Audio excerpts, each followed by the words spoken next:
Collectors of vintage guitars only have to go downtown to buy or sell a prized possession. Mike Murphy tells us about Mike's Guitars in our daily feature. Mr. Murphy, tell us what you do here at Mike's Guitars. I sell guitars, vintage guitars, banjos, mandolins,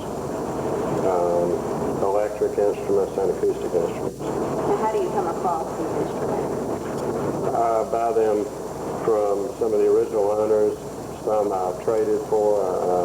Others I bought from pawn shops, flea markets, estate sales. How long have you been in business here? I've been in business since April here in this location. What made you decide to do this? I was selling guitars out of my car in parking lots to collectors, and I needed a place where I could display all the instruments that I have to let the customers play them and, think them over, rather than meeting and trying to sell it at one given time. So most of your customers are collectors and they're not just looking for one special guitar? Most of my customers are players and then collectors. Primarily the collectors that I sell to are out of town. Locally there are collectors, but most players who've become collectors are professionals, lawyers, doctors, teachers. Tell us about some of the more interesting things you have here. Some of the more interesting things, this old National, the old National steel guitars, which were favored by the blues musicians of the 20s and 30s. They were made of steel and had a resonator cone, and they've been associated with a lot of the blues players of the Delta style. Particularly like those instruments a lot and do play them. But you don't just have guitars here, do you? I have mostly guitars, some banjos, and some mandolins.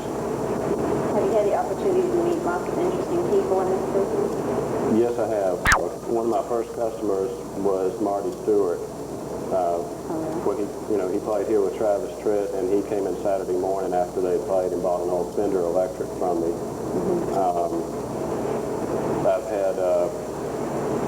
I've had several of the local players, Luther Womble, Greg Nobles, some of the younger guys that are playing original music come in too. So how do people from out of town hear about you? Is it just word of mouth, or do you advertise? I don't advertise just because right now I really can't afford to advertise, but things like this have helped me tremendously. An article in the paper, local paper, press, helped me, and then the Harbinger printed an article last week. And then sometimes the folks that are staying, that are playing, the professionals are staying at the Admiral Sims, or staying at the Riverview, they drive by and see it and just come in.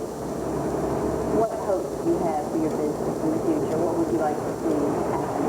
I would like to have a steady clientele of collectors primarily in different areas, not just here in Mobile, that I can sell my instruments to, because if I can find them, then I know where to sell them. I need to be able to have, one person may want one instrument, and that's their desired instrument, their dream guitar, so to speak, and then once that's filled, there'll be no repeat business. And that's the Bay Report for Tuesday, August 11th, 1992. I'm Susie Orr. Thanks for watching. Good night. When looking back, we often realize that the fabric of our lives is woven with wonderful memories. Some stand out above the rest.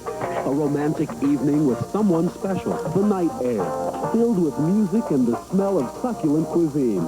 Why not have an adventurously innocent love affair on Mobile Bay? Alabama Cruises. Because the best memories are just around the bend. Come, the river and bay are waiting for you.